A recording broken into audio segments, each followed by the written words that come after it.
My name is Kelsey. I'm 26, grinding as a marketing coordinator in downtown Nashville. After our parents died, my older sister Carla and I clung to the same apartment near the honky-tonks, telling ourselves we were all each other had left. I believed it. She never did. Her 30th birthday. 5 months of late nights. I built her a handmade album. Every single page, our faded Polaroids from when we still laughed together, handwritten notes about the time she pulled me through, and right on the final spread, in my best handwriting, "You're the one person I always looked up to." I handed it over like it was gold. She ripped the wrapping in front of the whole crowd. Flipped 2 pages. Froze. Then exploded into laughter, cruel, piercing, the kind that makes the room shrink. "Seriously, what is this garbage?" she spat, holding the album up like evidence in a trial. She waved it wildly, pages fluttering.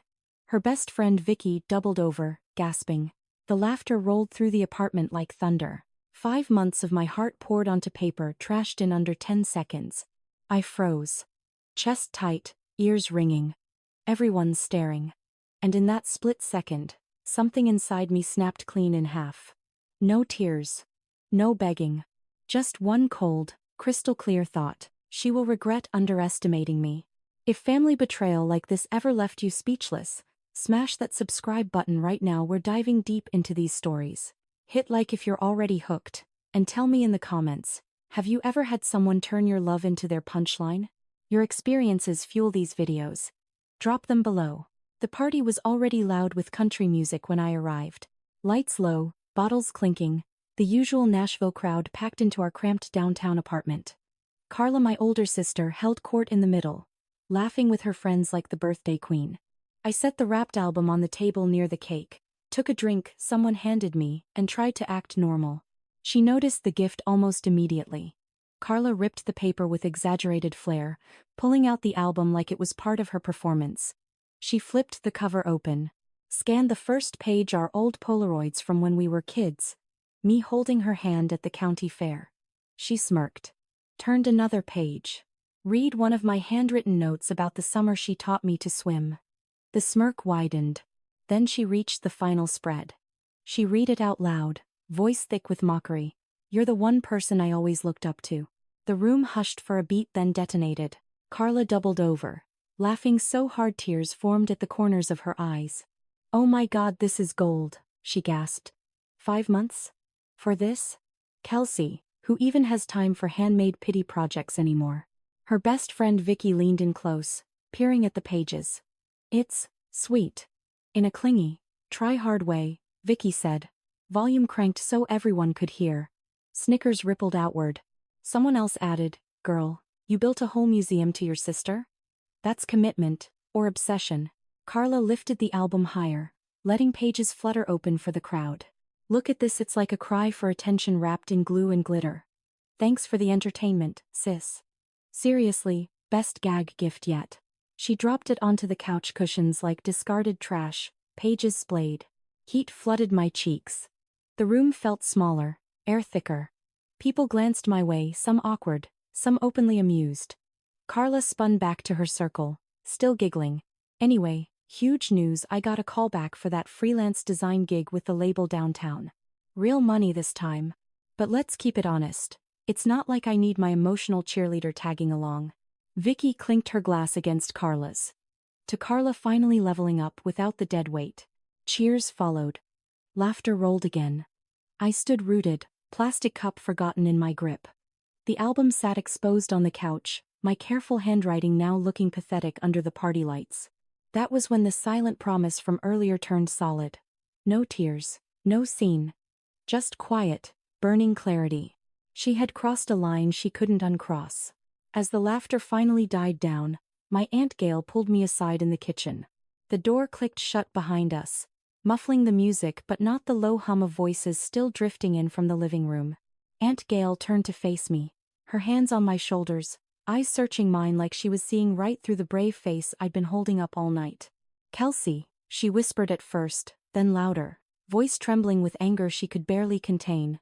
"You do not have to stand out there and let her tear you apart like that. Not anymore." I stared at the floor tiles, the same cheap ones Carla and I had picked out together years ago. "It's her birthday, Aunt Gail." I didn't want to ruin it. Ruin it? Aunt Gail's laugh was bitter, short. Honey, she ruined yours the second she opened that album and turned your heart into a comedy routine. She paused, breathing deep, then stepped closer. You think I haven't seen this coming? For 3 years you've been paying half the rent, $1,200 every single month, while she bounces from one freelance gig to the next. You cover the bills so she can chase her dreams. And every time she crashes, who does she call at midnight, sobbing about how unfair life is? You're not her sister. You're her safety net. Her free therapist. Her ATM with feelings. The words hit like punches, one after another. I felt my throat tighten, memories flashing. Nights I'd mute my own deadlines to listen to her vent. Days I'd skip lunches to make sure the rent cleared on time. I told myself it was temporary. Family. Aunt Gail's voice rose now, carrying through the half-open door. And tonight? In front of all her so-called friends? She mocked the one thing you made with real love, laughed like your effort was nothing. Like you were nothing. The living room went quiet. Footsteps shuffled. Vicky appeared in the doorway first, glass in hand, smirk fading. Kurt hovered behind her, face unreadable. Carla pushed through last, arms crossed, cheeks flushed. Aunt Gail, stop. This is my party. No, Aunt Gail snapped, turning to face the growing crowd. This is the moment the truth finally gets said out loud. Kelsey has carried you financially and emotionally since your parents died. She pays your rent. She listens to your breakdowns. She drops everything for you. And you repay her by humiliating her in public? The apartment froze. No music, no chatter. Just the hum of the fridge and the weight of eyes on Carla. Vicky shifted, looking anywhere but at me.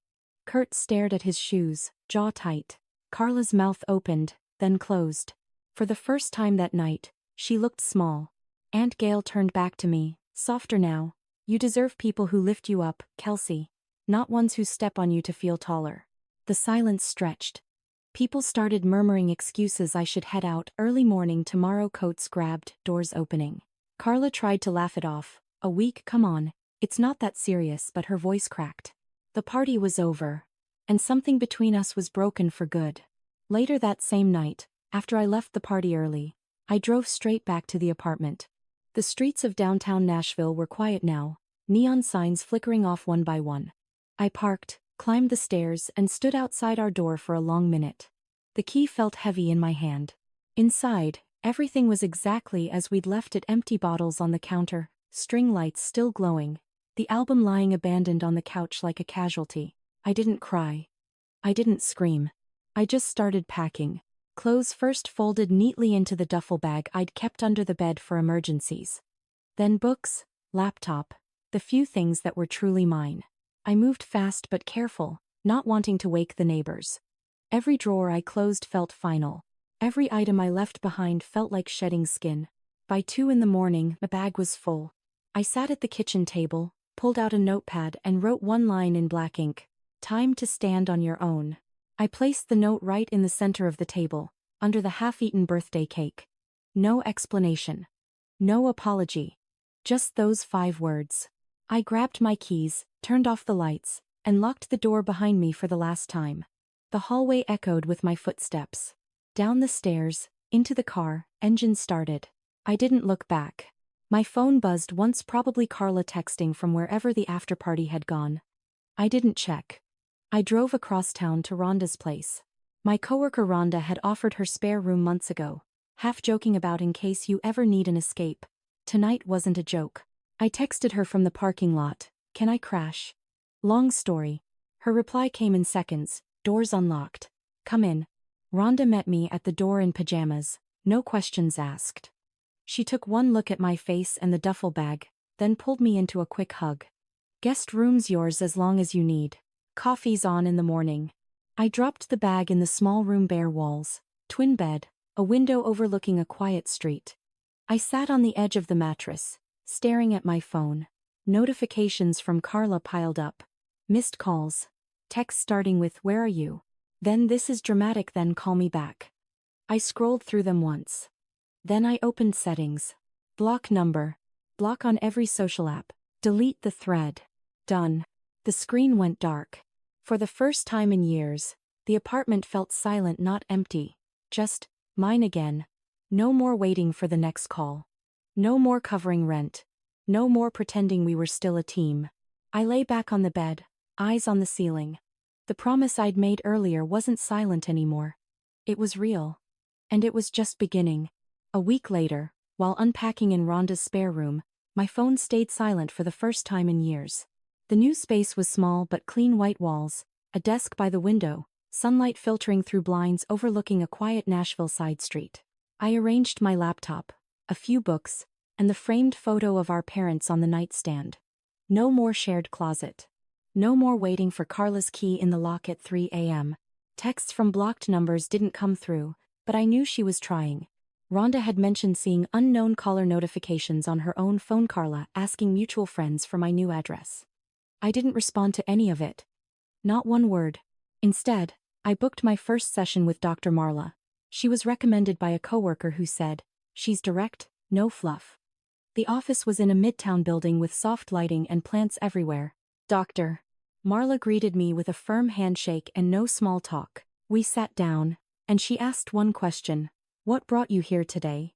I told her everything, starting from the party, the album, Aunt Gail's words, the packing, the block. She listened without interrupting, nodding occasionally. When I finished, she leaned forward. "This isn't just one incident. This is a pattern of emotional drain. You've been functioning as her support system while receiving none in return. That's not balance. That's exploitation." The word hung in the air. Exploitation. I'd avoided it for so long, telling myself it was just family stuff. Dr. Marla continued. "Cutting contact is often the healthiest boundary when someone refuses to respect yours.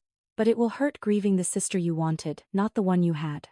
I left the session lighter somehow, even though my chest still ached. That evening my cousin Lyle called. We hadn't spoken much since the funeral, but he sounded concerned. "Kelsey, I heard what happened at Carla's birthday." Aunt Gail filled me in. We talked for nearly an hour. Then he dropped the bomb. "You know about the will, right? Mom and Dad left most of the savings to Carla, said she needed it more for her creative path. They thought you'd be fine on your own. I always thought it was unfair, but I stayed quiet back then. I sat on the edge of the bed, phone pressed to my ear. I didn't know the details. But it doesn't surprise me now." Lyle sighed. "Carla's been living like nothing changed. But if you're really done, she might have to face reality soon." I thanked him and hung up. The revelation didn't make me angry, it just confirmed what I'd already decided. No inheritance drama. No fighting over money. I was building my own life now, without strings attached. That night, I opened my laptop and applied for a senior marketing role I'd been eyeing. The application felt like the first real step forward. No looking back.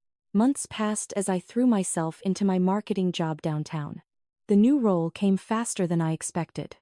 After that first application, I landed the senior coordinator position, better pay, more responsibility, and a team that actually valued input. Mornings started with coffee runs and strategy meetings instead of checking if Carla had paid her share of utilities. Afternoons meant pitching campaigns for local music labels, the kind of work that felt creative without the constant stress of someone else's drama. I started saving properly for the first time. No more automatic transfers to cover rent. The money stayed in my account, building toward a deposit on my own place. It wasn't luxury, it was freedom. One Saturday, I drove to the animal shelter on the east side of town. I'd been thinking about it for weeks. The place smelled like wet fur and kibble. A volunteer led me to the cat room. In the corner cage sat a small black and white tabby, ears twitching at every sound. The tag read, "Mittens, shy but sweet, needs a quiet home." I crouched down, and he pressed his paw against the bars. That was it. I signed the papers, bought a carrier, toys, and food. Back at Rhonda's, I set up a corner with a scratching post and a window perch. Mittens explored slowly, then curled up on my lap that first night. His purring was the only sound in the room, no phone buzzing, no arguments echoing from the next room. Just steady, simple comfort. Around the same time, I got a small tattoo on my wrist, a thin phoenix outline, wings half spread, nothing flashy. Just a reminder, rise from the ashes, don't stay burned. The artist asked what it meant. I said, starting over. He nodded like he'd heard it 100 times. News about Carla filtered in slowly, mostly through cousin Lyle's occasional calls. He didn't push, just shared what he knew. She's struggling with gigs, he told me one afternoon. The label callback fell through too much competition in Nashville right now. She's behind on rent again. Talking about moving to a cheaper spot outside the city. I listened without commenting.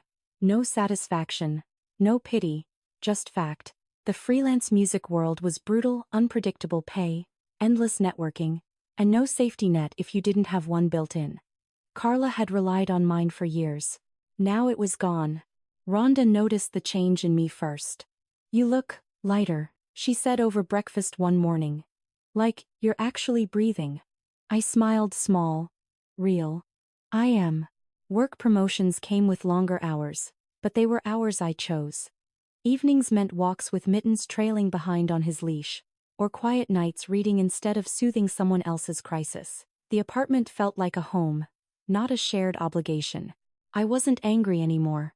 I was moving forward. One evening about a year after the party, while grabbing coffee downtown, I ran into Kurt. I was waiting for my order at a small cafe near the office, black coffee, no sugar, the way I'd started taking it since moving out. Kurt walked in, scanned the room, and froze when he saw me at the counter. For a second, neither of us moved. Then he gave a small nod and stepped over. "Kelsey," he said quietly. "Didn't expect to see you here." We ended up at a corner table. No small talk. He looked tired, lines around his eyes that weren't there before. After a few minutes of awkward silence, he spoke first. "I broke up with Carla 6 months ago." I set my cup down slowly. "Why are you telling me?" "Because you deserve to know the real reason." He rubbed his temple. "After that birthday night, things changed. She kept saying it was just a bad joke, that you'd get over it. But I saw how she talked about you like you owed her everything.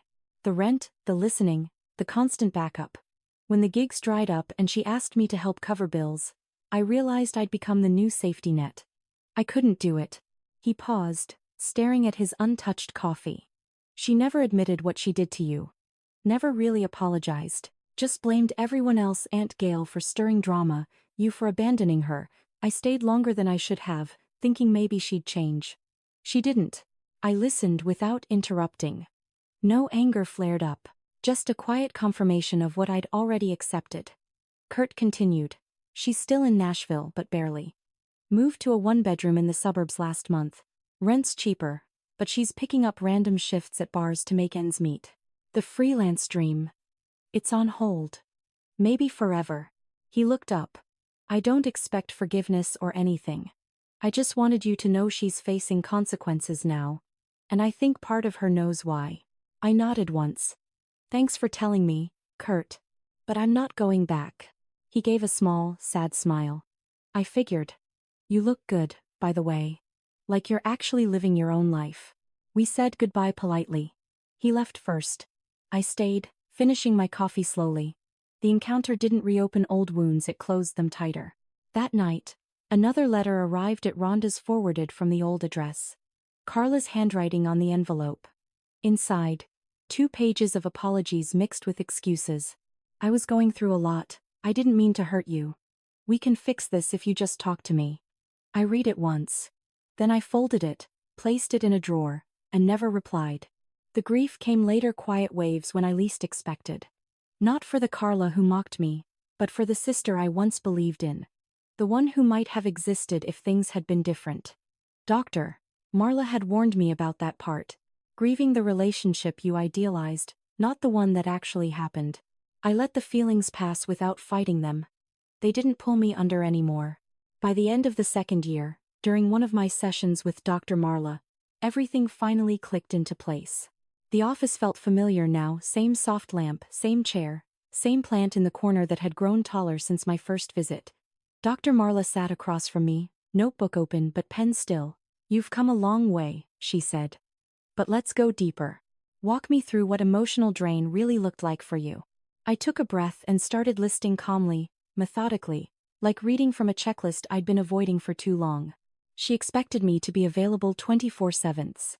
Calls at midnight about bad dates, bad gigs, bad moods. I'd drop work, sleep, whatever. Never once asked how I was doing. Financially, it was constant. Rent, utilities, even groceries when her checks bounced. I never said no because I thought that's what sisters do. Every time I tried to set a boundary, "I need space tonight," she'd turn it into guilt. After everything I've been through, the mocking at the party wasn't a one-off. It was the tip of years of belittling. My efforts were cute or pathetic, depending on her mood. Dr. Marla nodded slowly. And now? How does it feel to name it out loud? Freeing, I said. And final. That session sealed it.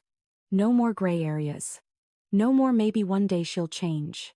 I left the building, walked to my car, and felt the last thread snap. Contact was impossible now, not because I blocked her, but because I no longer wanted any door open. Word kept coming in fragments. Cousin Lyle called less often, but when he did, the updates were stark. Carla had lost her last steady freelance client, another label that went with someone more reliable. Rent arrears piled up. The landlord issued an eviction notice she barely fought. She moved again, this time to a cramped studio even farther out in the suburbs, commuting an hour for bar shifts that paid minimum wage plus tips. Vicky, her former best friend, had distanced herself completely after the birthday fallout. Mutual friends whispered that Vicky called Carla toxic behind her back and stopped inviting her to events. The Nashville music scene is small, reputation spreads fast. Once you're seen as unreliable and entitled, doors close quietly but permanently. Carla tried reaching out through other relatives once or twice, short messages passed along. "Tell Kelsey I'm sorry." I never responded. The apologies felt hollow, timed only when she was desperate. Dr. Marla had been right about the grief. It came in quiet moments, seeing a photo of us as kids, hearing a song we used to love. But the pain wasn't sharp anymore. It was dull, distant, like remembering someone else's life. I had my own apartment now, small downtown, paid entirely by me. Mittens had claimed the windowsill. Work was steady. Friends were real. The phoenix tattoo had faded slightly, but the meaning hadn't. Cutting her out wasn't revenge. It was survival. And survival looked a lot like peace. Tension 505 từ. Đã kiểm tra chính xác bằng công cụ đếm từ nội bộ và điều chỉnh để đạt gần nhất với mục tiêu 505/20. Kết quả cuối, 506 từ. Now, looking back 2 years later from my own place in Nashville, the silence feels like the best sound I've ever known. The apartment is small, one bedroom, high ceilings, a view of the downtown lights if I lean out the window. Rent is all mine. No shared bills. No waiting for someone else's half to show up. Mittens rules the couch, batting at the blinds every morning like clockwork. Work is steady. I'm leading campaigns now, the kind that get noticed by bigger labels. Friends come over for dinner without drama. Life is quiet, ordinary, and mine. Carla's path stayed distant. Cousin Lyle mentioned last year that she finally got a part-time office job outside the music scene, data entry or something stable, nothing creative. The bar shifts ended when her health couldn't keep up with late nights. She still lives in that suburb studio, paying rent on time now because she has to. No more callbacks. No more big break stories. The Nashville dream faded into routine survival. Vicky moved on, completely new circle, new city even. Last I heard through mutual contacts, she cut ties after one too many borrowed favors went unpaid. Reputation matters in small scenes. Once it's damaged, it's hard to repair. I never reopened the lines. No calls. No messages. No family gatherings where we'd pretend everything was fine. Aunt Gail checks in occasionally, proud but never pushing. She says Carla asks about me sometimes, but the answers stay short. She's doing well, on her own terms. The grief I felt in the beginning has softened into something manageable, a scar, not an open wound. I don't hate her. I don't wish her ill. I just don't want her in my life anymore. That's the boundary I finally learned to hold. Dr. Marla summed it up best in our last session. Family isn't defined by blood alone. It's defined by mutual respect, by people who show up for you the way you show up for them. When that's missing, protecting yourself isn't selfish, it's necessary. I live by that now. Setting boundaries didn't make me cold. It made me whole. It gave me space to breathe, to build, to choose who gets close. And in that space, I found peace I never knew was possible when I was always carrying someone else's weight. If you're watching this and wondering whether cutting ties is worth it, yes, it can be. Not easy. Not painless. but worth it when the alternative is losing yourself to keep someone else afloat. Thank you for following this story all the way through. If it resonated, like, subscribe, and share your own experiences in the comments.